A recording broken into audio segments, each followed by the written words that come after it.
All right. Thank you, Chair Bryan. My name is Carol Chesarek. I live at 13300 Northwest Germantown Road, Portland, Oregon 97231. I want to thank Washington County for taking a comprehensive view of the infrastructure needed to build a new community of distinction in North Bethany.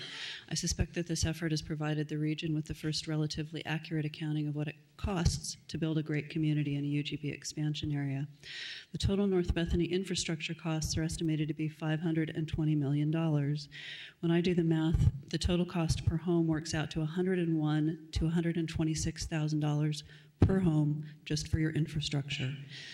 But if you add up the proposed fees to help pay for that infrastructure, we can see that developers and North Bethany homeowners are expected to pay only about $46,000 per home. This is less than half of the total infrastructure cost. The funding gap for off-site road improvements alone appears to be $143 million. We would need to spend all of the county's mistip money on North Bethany road improvements for more than 5 years to meet that need.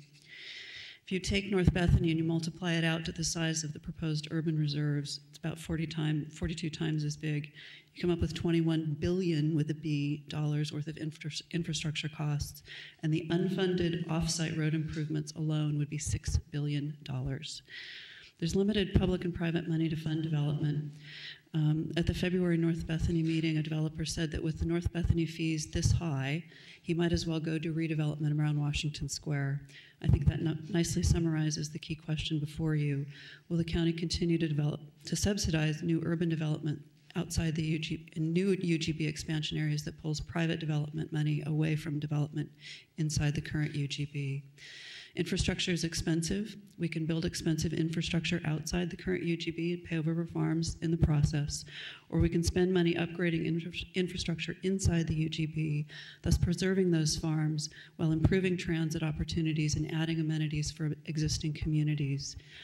Energy prices and food prices will rise over time, and more families are expected to have difficulty paying for housing and transportation, making good transit critical.